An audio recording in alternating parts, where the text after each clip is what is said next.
There is a stillness before movement, and that stillness is where clarity begins. In that stillness, when we stop trying to be, when we stop trying to become, when we stop trying to change, there is something that remains. That something is closer to truth than all the ideas we chase. It is not decorated with labels. It is not tangled in ambition. It simply is. And when you sit long enough in that stillness, you begin to see that the body you have, the face you wear, the form you were born into, it is not an accident. It is not a glitch in the fabric of creation. It is not an imperfection to correct. It is a reflection of something much deeper than understanding. It is nature expressing itself through you. And nature never makes mistakes. But the world is loud. The world teaches comparison before contemplation. The world offers judgment before stillness. The world shows you images and tells you, this is good, this is bad, this is beautiful, this is strange. And somewhere along the way, you forget how to look at yourself without borrowing someone else's eyes. You forget how to feel your own being without filtering it through society's expectation. And so you look at your hand, you see 6 fingers, and you think, something is wrong. But is it wrong? Or is it different? And is different wrong? Or have you been trained to fear it? The body is an ancient script. Every line, every shape, every fold carries meaning. We may not read it with the mind, but the body does not speak to the mind, it speaks to something deeper. The soul does not need explanation, it needs alignment. What appears on the outside is not decoration, it is communication. But to hear what the body is saying, you must be still, you must be quiet. You must step outside of the rush of wanting to change, wanting to fit in, wanting to be accepted, and ask, what if I was not born broken? What if I was born complete? What if my difference is my direction? There are many paths in this life. Some are carved in stone, some are covered in fog. Some are walked by millions, others are walked by one. Not every path needs to be paved by history. Some paths are meant to be discovered through presence. Your path may not look like the others. Your shape may not match the common outline, and yet, if it exists, it belongs. If it is real, it matters. Nature it does not waste, it does not err. When a tree grows with a twist, it is not defective, it is responding to light, to space, to wind. And in that response is intelligence. The tree does not need to explain itself to the forest, it simply grows. And if you were born with something uncommon, you are not required to apologize for your form. You are not a flaw in nature's plan, you are a part of it. Stillness reveals what noise hides. When you sit in stillness long enough, when you watch the breath, when you listen to the space between thoughts, you begin to feel it. The rhythm beneath everything. That rhythm is not chaotic, it is precise, it is ordered, it is harmonious. So if that rhythm gave you an extra finger, then that addition is not a mistake, it is a note in the music of your being. To remove it is not always to heal. To hide it is not always to grow. Sometimes what we carry is not meant to be erased, it is meant to be understood. Because what is in you is also pointing you. It is a compass, not a curse. There are stories in ancient traditions about those who carried physical signs, marks, moles, bones, colors, shapes, that set them apart. These marks were not treated as medical problems. They were studied, they were meditated upon. Because those cultures understood something modern minds often forget. That the body is not separate from spirit. That matter is not separate from meaning. That form is not separate from function. What appears in the body is not simply genetic. It is energetic. It is karmic. It is intentional. And so, when something appears that others call rare, the wise do not rush to remove it. They ask what it means. They ask what it brings. They ask what it awakens. You may not know why you carry what you carry. You may not yet feel what it is guiding you toward, but just because you cannot name the purpose does not mean it has none. Can the river name the ocean it flows toward? No, but it flows anyway, because something inside it moves, and that movement is not random. That movement is truth. You must trust that what you are is not in opposition to the world, but in harmony with something deeper than the world's opinion. The laws of nature are not governed by trend. They are governed by balance. If you are here, then you are part of that balance. Training in martial arts teaches you this. When you move, you do not ask if your arm is normal. You ask if it is aligned. When you breathe, you do not ask if your lungs are like everyone else's. You ask if the breath is full. When you stand, you do not ask if your posture is attractive. You ask if it is rooted. Everything is function, everything is utility, and in that function you find freedom. Because freedom does not come from being accepted. Freedom comes from being aligned.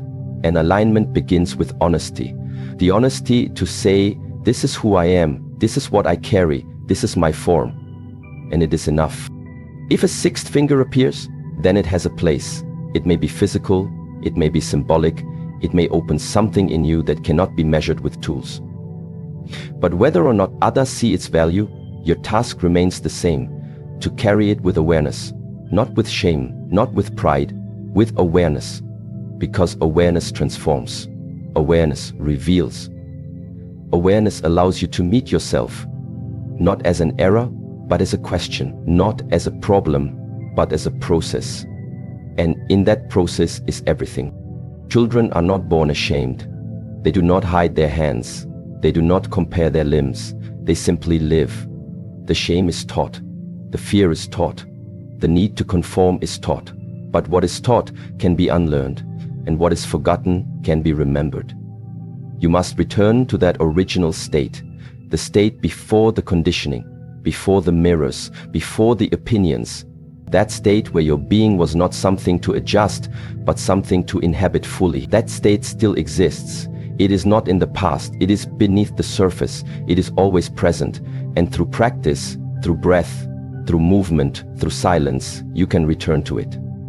There are no extra parts in the universe. There is nothing that exists without cause. Everything is connected. Everything is woven together in a tapestry too complex for the human eye to trace. But just because you cannot trace it does not mean you are not part of it. You are, and your uniqueness is your thread. Pull on that thread, not to remove it, but to follow it.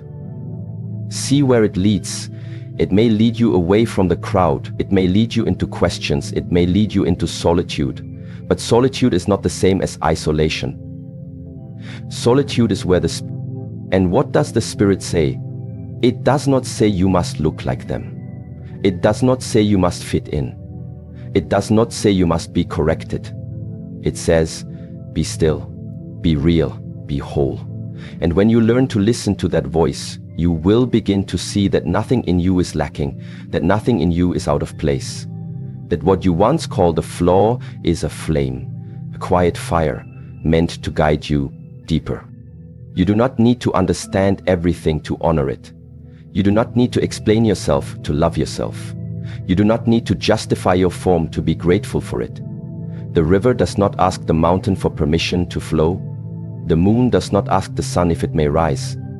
And you do not need to ask the world for the right to exist as you are.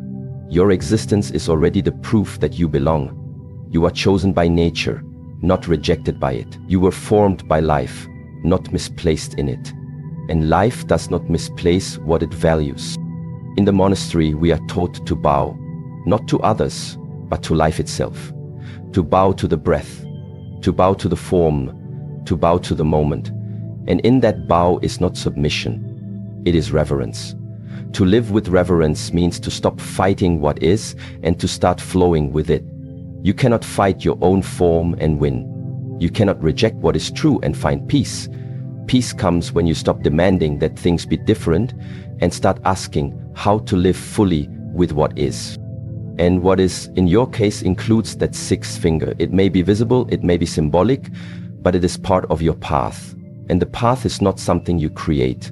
The path is something you discover every step every breath, every moment of doubt, every moment of clarity, it is all part of that discovery. And when you walk that path with attention, you begin to see that the very thing you thought was a mistake becomes the teacher. It teaches you to listen, to feel, to be present, to let go.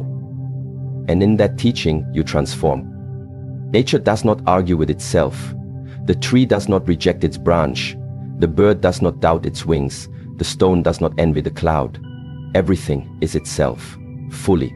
That is the teaching. To be what you are, fully, without resistance, without shame, without apology. That is strength.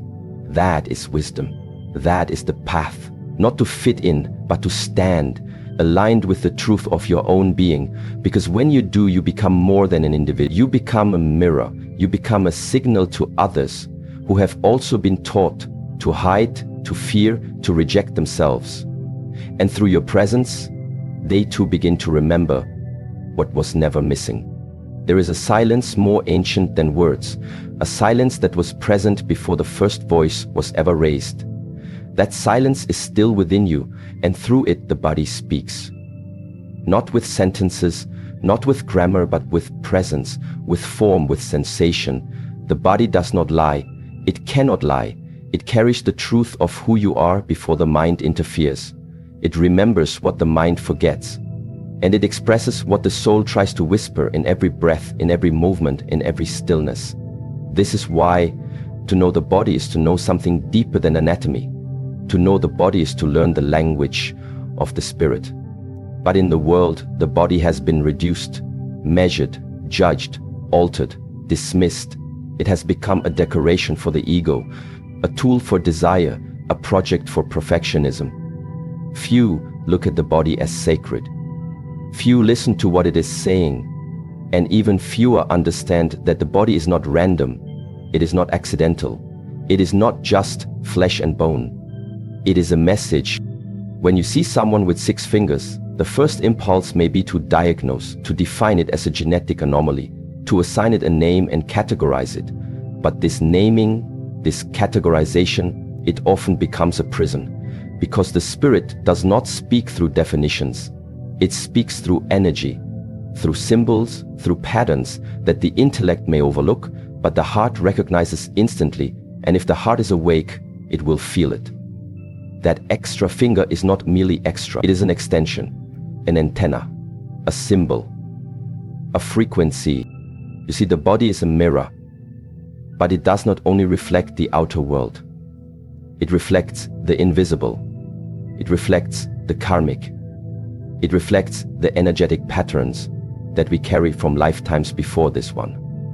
In ancient traditions, especially those rooted in inner cultivation and spiritual clarity, physical markings were never dismissed as irrelevant. They were observed carefully, not to judge, but to understand. Birthmark, a mole, an extra toe, an unusual line in the palm, these were not random. They were considered signs, not to be worshipped, not to be feared, but to be acknowledged as messages.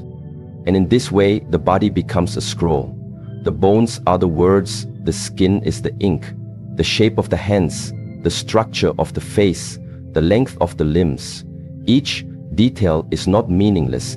Each is part of a deeper message, a message written not for others to read, but for you to decode through awareness, through patience, through the practice of silence. In the monastery, we train the body every day, not for aesthetics, but for clarity. Every movement is a prayer. Every stance is a meditation. Every breath is a conversation. And in that conversation, we come to understand something very simple. The spirit uses the body as its language. And that language is not always comfortable. Sometimes it brings tension. Sometimes it brings pain. Sometimes it brings strangeness. But always it brings truth, because the spirit is not concerned with appearances. It is concerned with growth. So if you were born with something uncommon, an extra digit, an unusual structure, then do not rush to correct it. Do not silence it before you have listened. Ask what it is trying to tell you. Ask what it may be guiding you toward, because often what looks like a deviation is actually a direction, and what seems to set you apart is precisely what is meant to wake you up.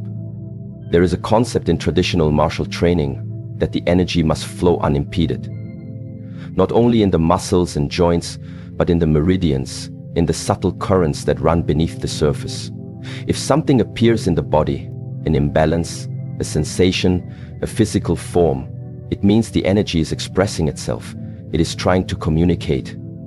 Most people ignore these signals until they become suffering, but the wise practitioner listens before the pain. He listens to the whispers before they become shouts.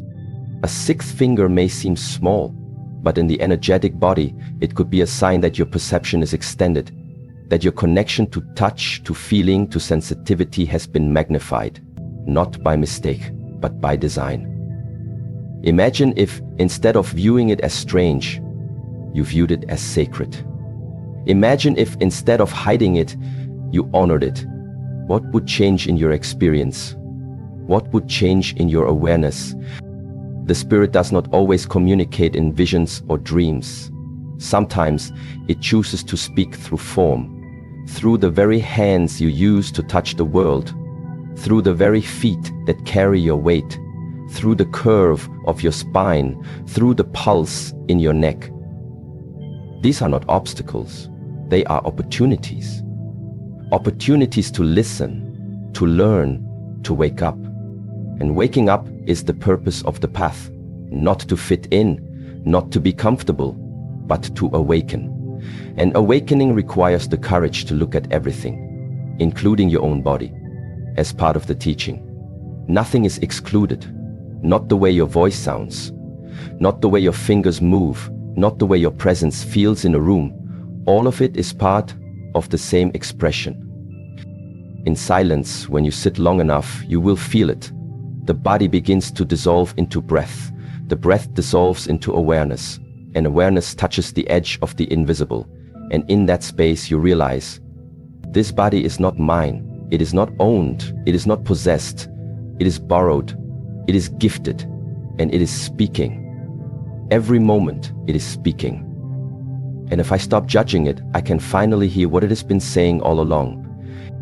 You do not need to know the language of the spirit in the way you know your native tongue. You do not need a dictionary. You need attention. You need stillness. You need to stop asking if your body is right or wrong and start asking what it is trying to awaken in you. Because when the spirit speaks through the body, it is always for one purpose: to help you remember. Remember what? Remember that you are not just flesh, that you are not just image, that you are not just another human trying to be like others. You are a unique unfolding, a precise and perfect manifestation of something beyond form, and your body is the doorway, not the destination. You must walk through that doorway. You must enter your form without fear. Only then can you discover the spirit that animates it. A sixth finger may seem like a minor detail to the mind, but to the spirit, it may be a sign of something more profound. Maybe it is a reminder of a vow made in another life. Maybe it is a symbol of heightened sensitivity. Maybe it is a sign of spiritual duty. We do not always know, but we do not need to know fully to walk in reverence. We only need to be willing to listen. In Chinese medicine and Taoist practice, the hands are extensions of the heart. The fingertips are where the energy channels release and receive. So an additional point of sensation on the hand is not trivial. It may indicate a surplus of energy in a certain channel.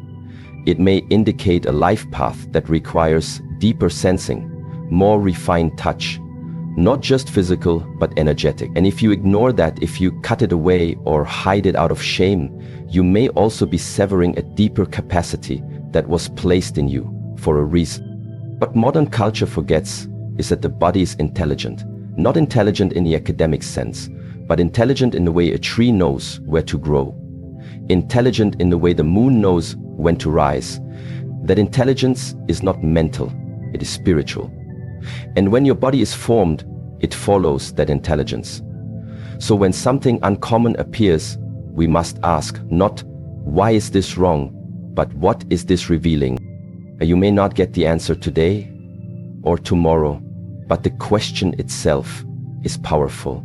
The question itself creates space, and in that space, the Spirit will move. It may guide you to a practice, it may lead you to a teacher, it may show you a path you never expected, but it will always lead you deeper into truth. Do not let the noise of the world drown out the signal of your body. Do not let the opinions of others convince you to silence your uniqueness. What is rare is not always wrong. What is different is not always broken. Sometimes it is sacred. Sometimes it is the very key that opens the next level of your journey. So when you wake in the morning, look at your body not as a problem to solve, but as a scripture to study. Not with analysis, but with presence. Not with judgment, but with reverence. Because when you do, you will begin to feel it. The body is not an obstacle to spirit. It is spirit speaking. And if you learn to listen, you will discover that what you thought was strange is actually sacred. That what you try to hide is actually a signal that you were never meant to fit in. You were meant to awaken. In this world, everything is labeled. As soon as a child is born, it is given a name, a number, a nationality, a race. Before it can even speak, the world has already spoken for it. The moment a body shows a difference, it is immediately analyzed, categorized, named. The world does not wait to understand, it rushes to define. Because labeling gives the illusion of control. It gives the comfort of certainty. But the soul does not live in certainty. The soul does not live in categories. The soul lives in meaning. And meaning cannot be found through labels. It must be revealed through presence, through silence, through depth. When a person is born with something different, an extra finger, a birthmark shaped like a symbol, a voice that trembles when others do not, the world responds with judgment or curiosity. It might call it abnormal. It might call it genetic. It might call it a disorder. But all of these are the world's names. None of these are the soul's understanding. The soul does not label. It listens. The soul does not reject. It inquires. The soul looks at what the world calls a mistake and asks, "What is this here to teach me?" You see, there is a great difference between naming something and understanding it. Anyone can give a name, but only the one who is still enough can receive its truth. A sixth finger is not just a label. It is a symbol. It may symbolize heightened sensation, an extension of perception, or a task that requires more than ordinary tools. It may be a sign of something you have carried from before birth, something that was placed in you, not as an error, but as an emblem. But you will not know this if you only see through the world's eyes. You must see with the soul. The world says you are strange. The soul says you are specific. The world says you are flawed. The soul says you are coded. The world says you do not belong. The soul says you were never meant to blend in. You were meant to reveal. And revelation is not always comfortable. It is not always soft. Sometimes it shakes you. Sometimes it breaks your sense of identity. But this breaking is necessary because what breaks is not the soul, it is the shell. The identity formed through others' opinions, not through your own realization. To interpret life through the soul is to walk a different path. It is to stop asking, "What do others think of me?" and start asking, "What does life want to express through me?" Because when something shows up in your body, in your path, in your experience, it is not without meaning. But meaning is not given. It is found. And to find it, you must go deeper than appearance. Deeper than the definitions that culture offers. Deeper than the language that society speaks. You must go beneath, where the soul speaks without words. There was once a monk who came to the master and said, "Master, my body has always been different. I have been told I must fix it." The master looked at him quietly and replied, "Perhaps it is not your body that needs fixing, but your relationship to it." And in that moment the monk understood. He had been carrying others' labels for so long that he had forgotten how to interpret himself. He had forgotten that the spirit does not care what others see. It only cares that you see clearly, that you see with reverence, that you see with truth. What the world calls deformity, the soul may call destiny. What the world calls excessive, the soul may call expressive. But you cannot access this understanding through the mind alone. The mind repeats what it has heard. The soul waits for what it can feel, and feeling is not always logical. Feeling is intuitive, it is immediate, it is honest. And if you follow it without fear, it will take you to a truth that no label can contain. The problem is not that the world labels, that is what the world does. The problem is when you start to believe those labels without questioning them, when you accept them as final, when you wear them like a uniform. The soul never imposes a uniform. It invites authenticity. It invites you to be what you are without explanation, because what you are has never existed before. And what you are carries a code that is not repeated. If you silence that code to fit in, you betray the very reason you were born. You were not born to be accepted, you were born to awaken. And often, the path to awakening is through what others reject, through what others misunderstand, through the parts of yourself that you were taught to hide. So look again at your so-called flaw. Look again at the thing that made you feel different. And do not ask, what is wrong with me? Ask, what is sacred here that I have not yet honored? Because to the soul, nothing is random. There are no mistakes in spiritual architecture. Every detail carries meaning.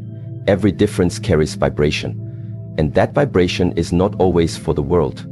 It may be only for you. A reminder, a compass, a seed that only you can water. But if you ignore it, if you believe the label, the seed never grows. The gift remains dormant. When someone calls a sixth finger an error, it only shows the limits of their perception. It does not change the truth. And the truth is that difference is often the beginning of deeper sight. In ancient cultures, the unusual was not feared. It was studied, not with scientific instruments, but with presence, with openness, because the sages knew that the world of form was the skin of the invisible, that the physical body was an echo of the soul's design. So do not be quick to correct what you have not yet understood.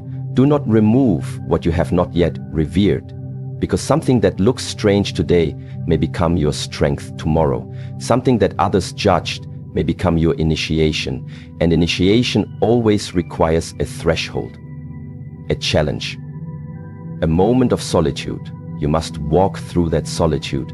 You must walk through the misunderstanding. Only then can you stand in your own interpretation. And this is why the path is not about explaining yourself to others. It is about discovering yourself to yourself. Because until you do, the labels will own you. They will follow you. They will shape you into something you are not. And the longer you live by labels, the further you move from your truth. The world might call you too sensitive. The soul might say you feel deeply because you are meant to heal. The world might say you are broken. The soul might whisper you are cracked open to let the light pass through. And the world might call your sixth finger a mutation, but the soul might say it is your mark, the sign that you carry something others do not. You see, it is not about what the thing is. It is about how you meet it. If you meet it with shame, it becomes a weight. If you meet it with curiosity, it becomes a doorway. And if you meet it with reverence, it becomes a teacher. What you bow to inwardly transforms your reality outwardly. So stop bowing to fear. Stop bowing to judgment. Start bowing to the truth within your own form. There are people who carry ancient gifts in modern bodies. And those gifts do not look ordinary, they do not feel familiar, but they are needed, they are vital. And the world may not recognize them, but the soul does. The soul remembers the pact made before birth. It remembers why you came, and it placed symbols in your body to help you remember too. So when you see something different in yourself, ask, is this part of my code? Is this part of my assignment? Because once you stop resisting your difference, you unlock your depth. And once you unlock your depth, You stop living at the surface. You no longer ask to be accepted. You ask to be aligned. Aligned with what is true, aligned with what is sacred. And from that alignment, you move differently. You speak differently. You live differently. Not to impress, but to express. Not to compete, but to complete what you were sent here to do. The world will keep labeling. That is not your concern. Your concern is, can I interpret? Can I hear beyond the name? Can I feel beyond the surface? Can I see what only the soul sees? And when you can, everything changes. A scar becomes a story of survival. A quirk becomes a symbol of calling. An extra finger becomes a mark of mission. And you no longer walk ashamed. You walk awakened, because finally you have understood. The world labels, but the soul interprets. And interpretation is the beginning of inner freedom. So now you understand. What the world sees as a flaw may be the very fingerprint of the divine. What others dismiss with a glance may hold a message waiting to be revealed in silence. You are not here to erase what makes you different. You are here to embody it fully. With courage, with awareness, with presence. If you were born with something the world does not understand, then let this be your reminder. You were not born for the world to understand. You were born for your soul to remember. And that remembering, it does not come through noise. It does not come through comparison. It comes when you are finally still enough to ask the only question that matters. What truth is already living inside me? 6 fingers are not a mistake. You're a call to look deeper, to stop judging the form and start honoring the force behind the form. A call to shed the masks, the labels, the fear, and to step into what you are with complete presence. So walk your path, not the path that others draw for you, but the one that was etched into your being before your first breath. Trust the shape you came in. Trust the energy you carry, and trust that even what others call strange may be your sacred signal. Not everyone will understand, but you don't need everyone. You only need the discipline to listen, the courage to stay true, and the silence to remember. You are not broken, you are coded, and everything you carry is here for a reason.